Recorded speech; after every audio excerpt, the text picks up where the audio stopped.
So first thing, that is transportation. Transportation होता क्या है?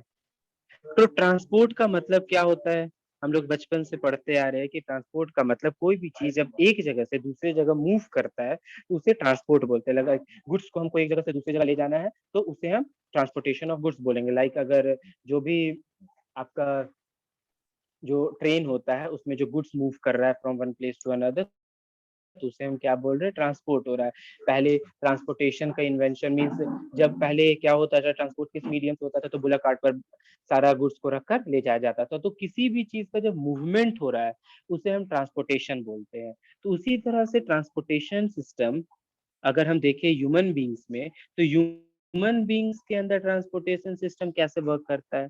तो इसका मतलब क्या होगा transportation system in human being? इसका मतलब हो जाता है that is movement of nutrients, gases and waste material inside our body by a fluid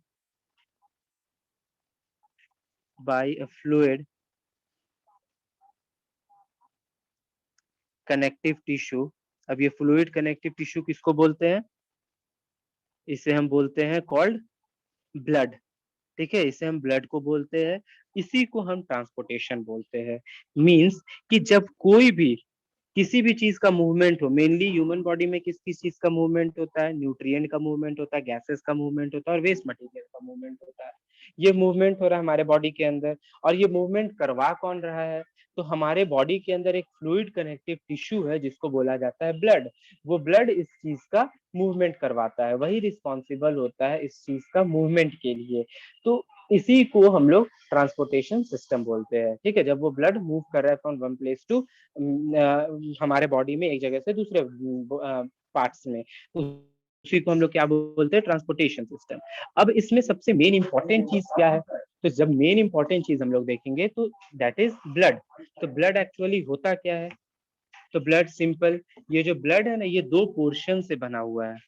ठीक है, दो कंपोनेंट से बना हुआ है। ब्लड तो पता है लिक्विड पार्ट होता है, the fluid part that flowed inside the body, that fluid connective tissue जो हमारे बॉडी के अंदर फ्लो करता है उसे हम ब्लड बोलते हैं। ये बना किस चीज का होता है? तो it is composed of two components या टू पोर्शंस। ठीक है, ये दो पोर्शन का कंटेन करता है। सो ब्लड जो है ये दो पोर्शन से बना हुआ है। कौन कौन पोर्शन है? पहला होता है प्लाज्मा एंड सेकेंड होता है कुछ एलिमेंट्स जो ब्लड में प्रेजेंट होता है। तो प्लाज्मा क्या होता है? तो प्लाज्मा होता है लिक्विड है क्या?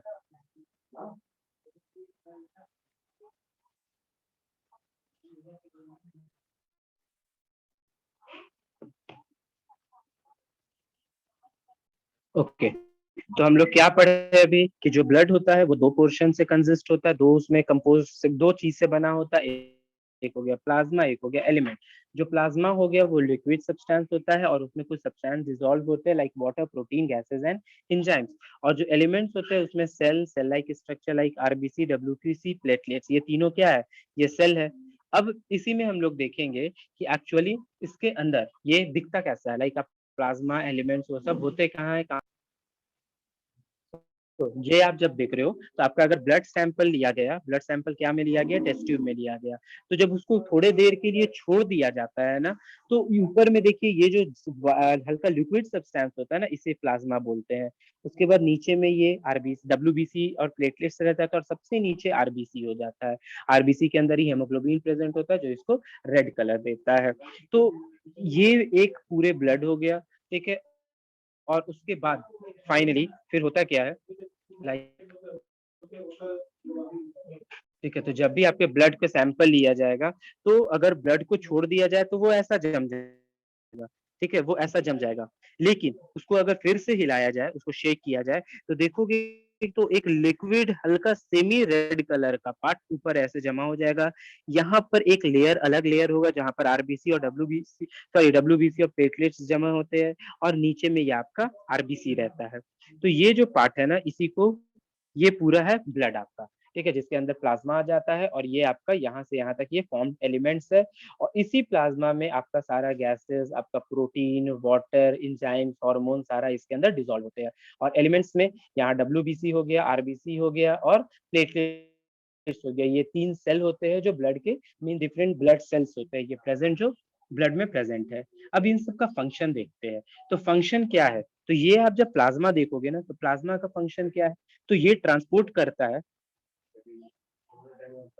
न्यूट्रिएंट को, ट्रांसपोर्टेशन ऑफ न्यूट्रिएंट,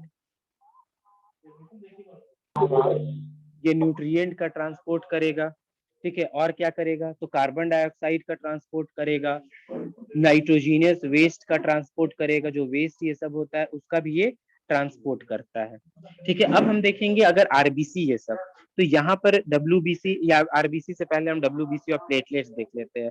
तो डब्ल्यूबीसी का काम क्या है?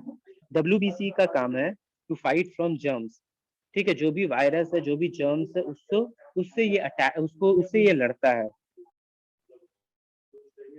फाइट फ्रॉम जर्म्स या वायरस, ठीक है, उससे ये डब्ल्यूबीसी लड़ता है। उसके बाद आ जाता है प्लेटलेट्स। प्लेटलेट्स क्या करता है? प्लेटलेट्स करता है आपका, दैट इज ये ब्लड को क्लॉट करता है, it helps in the clotting of blood, ठीक है। ब्लड के क्लॉटिंग में ये आपका प्लेटलेट हेल्प करता है। और जो सबसे नीचे में होता है आरबीसी, ये रिस्पॉन्सिबल होता है, लाइक हम लोग पढ़े थे इस रेस्पिरेशन प्रोसेस में कि जो एल्वियोली सैक के पास क्या होता है, ब्लड कैपिलरीज प्रेजेंट होता है। ब्लड कैपिलरीज क्या करता है? तो वहां पर exchange of gases diffusion process से होता है। तो जो हेमोग्लोबिन है वो ऑक्सीजन को इनटेक करता है और आरबीसी फिर उसको आगे फॉरवर्ड करता है। तो इसका आरबीसी का एक काम है, दैट इज ऑक्सीजन का ट्रांसपोर्ट करना, ऑक्सीजन ट्रांसपोर्टेशन, ठीक है, ये इसका काम है। तो ये आपका पूरा ब्लड का जो कंपोनेंट्स हो गया, उसका सारा फंक्शन और उसका ये पार्ट हो गया। तो पहला हो गया आपका plasma, that is transportation of nutrient, carbon dioxide and waste. फिर होता है डब्ल्यूबीसी, आरबीसी एंड प्लेटलेट्स। तो डब्ल्यूबीसी हो गया फाइट करता है जर्म से, प्लेटलेट्स क्लॉट करता है ब्लड को और आरबीसी क्या करता है? ऑक्सीजन को ट्रांसपोर्ट करता है। लाइक कभी भी अगर आपको कट हुआ होगा तो आप देखोगे कट होने के सबसे पहले में क्या होता है? तो आपका ये आरबीसी निकलता है, ठीक है, जो रेड कलर का पार्ट होता है ना वो निकलता है। उसके बाद फिर क्या होगा? उसके बाद डब्ल्यूबीसी निकलेगा, डब्ल्यूबीसी निकलकर उसको जर्म से फाइट करेगा, क्योंकि अंदर तो एयर में जर्म्स प्रेजेंट है तो वो हमारे स्किन में एंटर कर सकता है, हमारे जो स्किन है उसको वहां पर खराब कर सकता है। तो वहां पर उससे वो लड़ता है डब्ल्यूबीसी। और फाइनली फिर जो यहाँ पर प्लेटलेट्स प्रेजेंट है, पहले आरबीसी निकला, रेड कलर का पूरा ब्लीडिंग होने लगा, फिर डब्ल्यूबीसी फाइट किया और उसके बाद प्लेटलेट्स निकलेगा जो उसको धीरे धीरे क्या करेगा? क्लॉट करेगा। तो देखोगे वो एक हार्ड शेल फॉर्म कर जाता है। वो जो हार्ड शेल फॉर्म कर रहा है, वो जो हार्ड शेल फॉर्म कर रहा है ना, उसी वो क्या कर रहा है? वो हमारा प्लेटलेट्स है उसको वो क्लॉट करता है और क्लॉट करके फिर हमारे बॉडी से जो ब्लड का जो मीन्स फ्लो है उसको वो रोक देता है। तो ये आपका ब्लड का हो गया। उसके बाद आते हैं the most important thing, that is our heart, ठीक है, जो सबसे इम्पोर्टेंट है, दैट इज हम आवर हार्ट। और हमारा हार्ट जो है उसको अगर देखेंगे तो वो कैसा है? तो our heart, the heart, heart जो है ये क्या है? तो एक मस्कुलर ऑर्गन है, ठीक है, एक मस्कुलर ऑर्गन है। और कितना बड़ा है? तो ये एक फिस्ट, इतना मुट्ठी जो होता है ना आपका, ये उतना बड़ा है। और हमेशा याद रखिए, ये कभी भी जो बताया जाता है कि हमारा हार्ट लेफ्ट साइड होता है, नहीं, हमारा हार्ट लेफ्ट साइड नहीं होता है, हमारा हार्ट सेंटर में होता है हमारे बॉडी के। और लेफ्ट साइड वो टिल्टेड होता है, वो इस मैनर में होता है। अगर आप हार्ट देखोगे तो वो इस मैनर में ऐसे टिल्टेड होता है, लेकिन एक्चुअली वो सेंटर में होता है। और ये जो डाउन पार्ट होता है ना, ये पार्ट टिल्टेड होता है, ठीक है। और इसका जो आपका मीन्स यू कैन से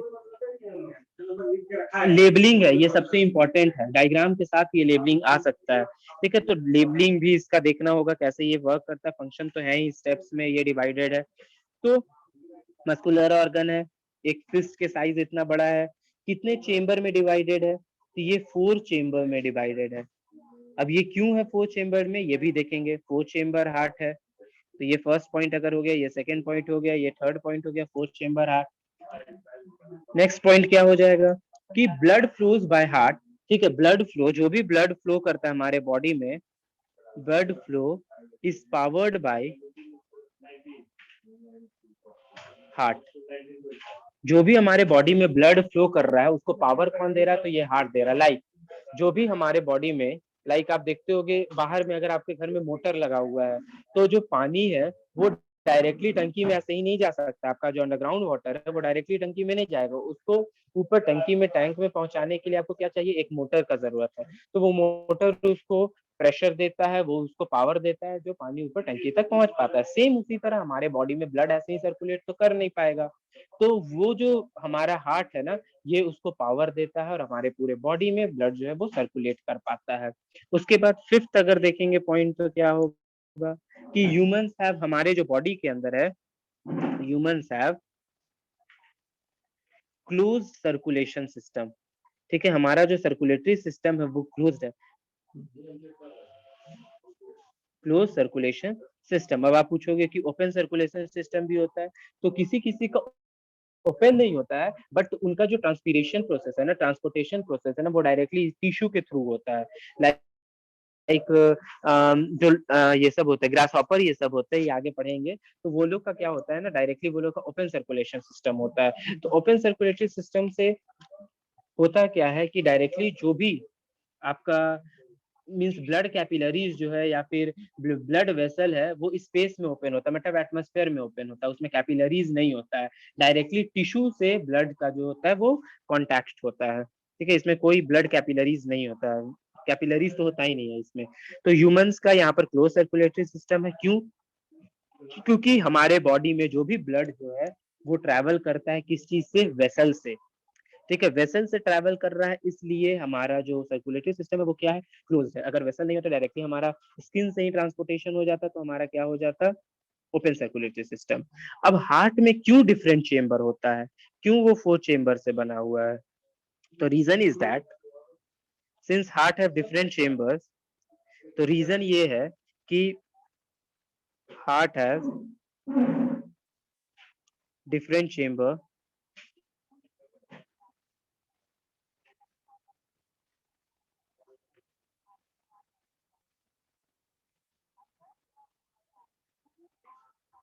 ठीक है, हार्ट के पास डिफरेंट चेम्बर है। ये क्यों है डिफरेंट चेम्बर? तो it's just because of to prevent mixing of oxygen rich blood to carbon dioxide rich blood.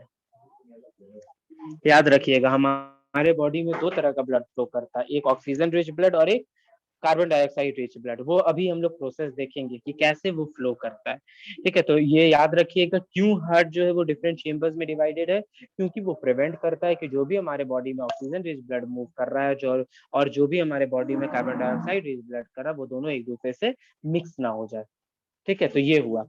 अब देखते हैं सिंपल, तो हार्ट का फिगर तो नहीं बनाएंगे, नॉर्मली हम लोग एक फिगर से समझते हैं। यहाँ पर सपोज आपका हो गया ऊपर में लंग्स, जो ब्लड को प्यूरिफाई करेगा। नीचे में यहाँ पर हो गया आपका बॉडी पार्ट, और यहाँ पर आपका हार्ट ले लेते हैं। और हार्ट जो है ये 4 चेम्बर का है। ठीक है, जिसको बोला जाता है राइट ऑरिकल, ऊपर वाले पार्ट को ऑरिकल बोला जाता है। ठीक है, left auricle, right ventricle and left ventricle, ये 4 चेम्बर है। ठीक है, right auricle, left auricle, right ventricle, left ventricle. अब इसमें कुछ ब्लड कैपिलरीज है। चलिए, ऐसे हो गया ये। अब देखिए मेन प्रोसेस है क्या, बस प्रोसेस अभी समझिए, उसके बाद फिर प्रोसेस वो लिखा हो जाएगा। अब मान लीजिए जब ब्लड है बॉडी पार्ट्स में घुमा, जब बॉडी पार्ट्स में ब्लड घुमा तो वो कैसा ब्लड हो जाएगा, वो ब्लड हो जाएगा डीऑक्सीजनेटेड ब्लड, क्योंकि हमारे हर एक सेल को जो ब्लड था वो ऑक्सीजन पहुंचा दिया। तो अब जो ब्लड यहाँ से आगे बढ़ेगा वो ब्लड हो जाएगा डीऑक्सीजनेटेड ब्लड। ठीक है, डीऑक्सीजनेटेड ब्लड होगा। अब ये डीऑक्सीजनेटेड ब्लड को कैरी कौन करता है?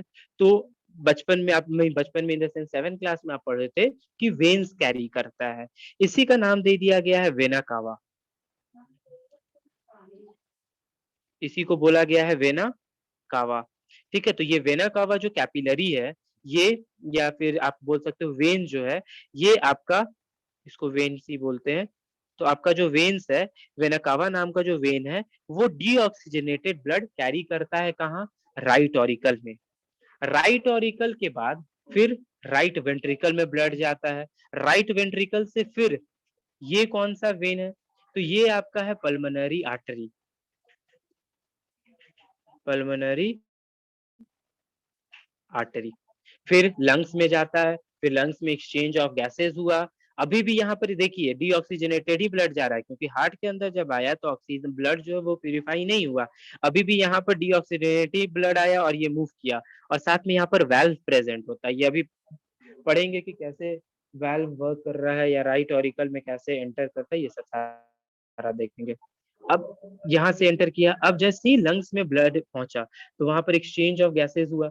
ठीक, हम लोग पढ़े थे रेस्पिरेशन चैप्टर में कि exchange of gases, haemoglobin with the help of RBC, ये सब सारा चीज हो रहा है। अब यहाँ से कैरी करता है ऑक्सीजनेटेड ब्लड। ऑक्सीजनेटेड ब्लड अब मूव किया। ऑक्सीजनेटेड ब्लड मूव कौन ले जा रहा है? तो जब पल्मोनरी आर्टरी उसको लंग्स में ले गया तो लंग्स से हार्ट में कौन ले जाएगा? Pulmonary vein. याद रखिएगा, पल्मोनरी वेन जो है ये आपका क्या करेगा? ऑक्सीजनेटेड ब्लड को लंग्स से हार्ट में लाएगा। अब हार्ट से फिर लेफ्ट ऑरिकल में ब्लड आया। लेफ्ट ऑरिकल में ब्लड एंटर करने के बाद वो लेफ्ट वेंट्रिकल में गया।